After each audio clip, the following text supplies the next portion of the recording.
Good day and welcome to another edition of the Military and Foreign Affairs Network. I am your host, the voice of reason.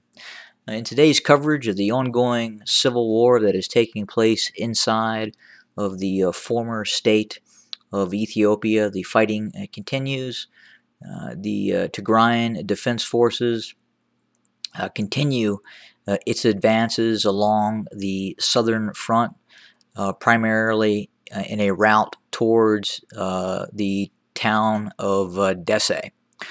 We have been able to review footage of both after battle video that has been obtained, and it would appear that some of the better units of the Ethiopian military were engaged and defeated by the Tigrayan Defense Forces south of Weldea and north of Dese. In this footage, you can clearly see T-72 tanks with reactive armor. You can see armored fighting vehicles. You can see verified footage of soldiers from either Republican Guard or commando units that have been captured. You can see the equipment. You can see the newer AK variant rifles that have been captured and are being utilized by the Tigrayan Defense Forces. You can also see continued training efforts by the Tigrayan Defense Forces, utilizing artillery pieces and other sorts of military equipment. Furthermore, a video piece of video footage has been released in which we can see a briefing of Ethiopian military officers, and the person who is leading the briefing is clearly a Ethiopian brigadier general.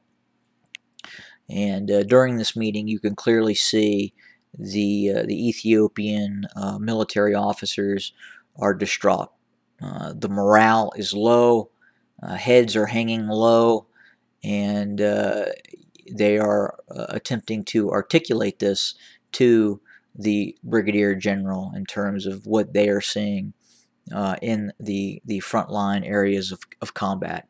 So again, just based off those two video footages that we are seeing, one of a lot of captured equipment, again including some of the best tanks the Ethiopian army possesses, meaning the T-72 variant.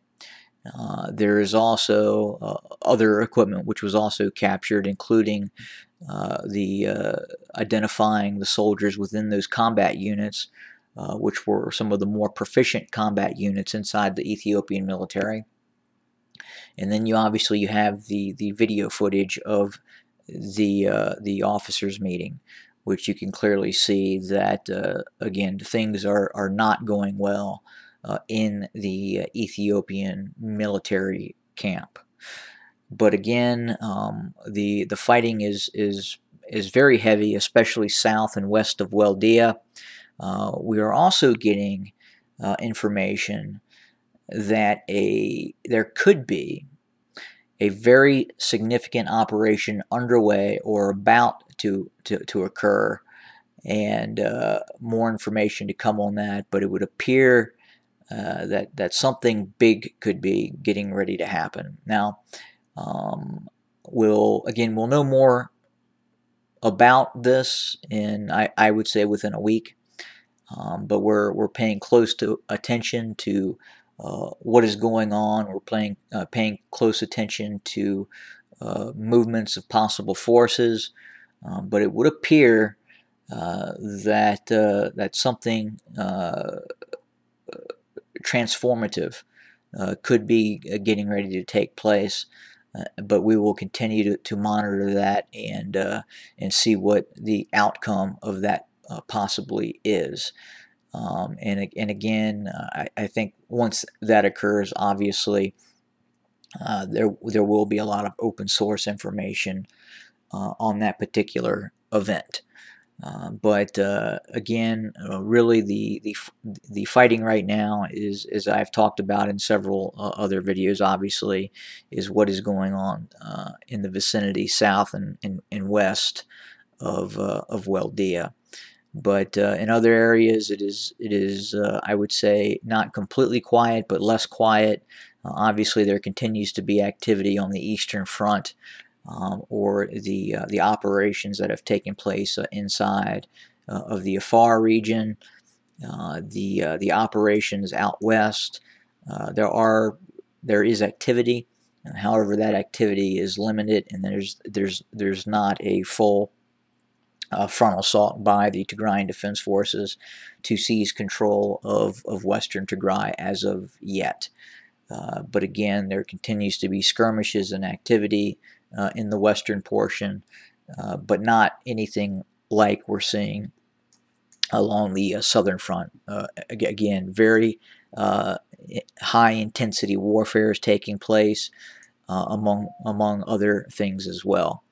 But we will again pay very close attention to what is happening, especially down south as we look towards Dese, Debri Tabor, Debark, Gondar, Bahir Dar, and these places are again our prime focus right now in terms of the ongoing military activity. What will things look like 6 months, 1 year, 2 years from now? Again, still researching that, looking into that, and I will definitely again have a report on where I think this is going to end, what things will look like in the future. Obviously, they will not look like they are today.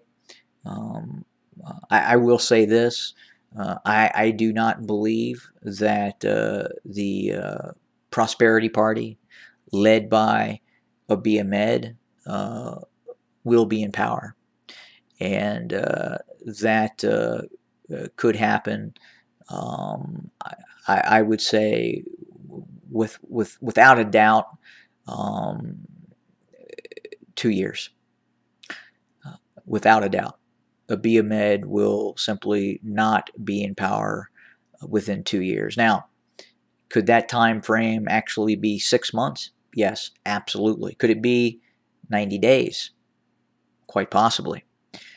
But I would say, given the events on the ground, given what has happened inside of the state of Ethiopia, given the shifting of Abiy Ahmed's alliances, Abiy Ahmed is becoming very close, obviously, to Isaias Afwerki. We now see overtures towards Erdogan of Turkey, and also to the despotic regime in North Korea as well. So again, he is picking sides. He is moving away from the West, as is the West moving away from him. And he is picking quite possibly unwise bed partners at this point, especially in regards to Isaias Afwerki in the despotic state of Eritrea. Obviously, Afwerki is an older gentleman, and his days are probably numbered at some point. And then obviously the regime in North Korea is never a good sign if you're gravitating towards the leader of North Korea. But again, that is the dynamic of this conflict now, and tough times make people do strange things, and that is kind of what we are seeing now. More importantly, and I think we're very focused militarily on what is occurring in the region south of Tigray, but obviously some very important activities are taking place in Oromia. Oromia is on fire. outside of the capital, Addis Ababa. If you go into western Oromia, southern Oromia, there is an industrial grade insurgency that is taking place that could quite possibly be more detrimental to the Prosperity Party in Abiy Ahmed than the current conflict up north with the Tigrayan Defense Forces. Again, a lot of efforts right now are being made by the Tigrayan Defense Forces, by the Ethiopian state and the Ethiopian army towards being able to defeat the Tigrayan Defense Forces, or at least prevent them from continuing to advance into the Amhara region.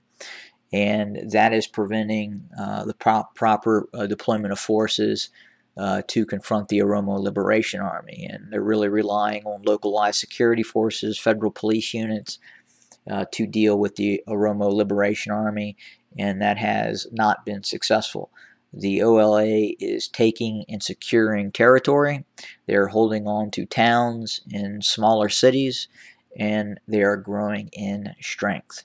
And I think that could rapidly become more of a concern for Abiy Ahmed than the Tigrayan Defense Forces. But again, we will continue to monitor the situation and report on information as we get that information.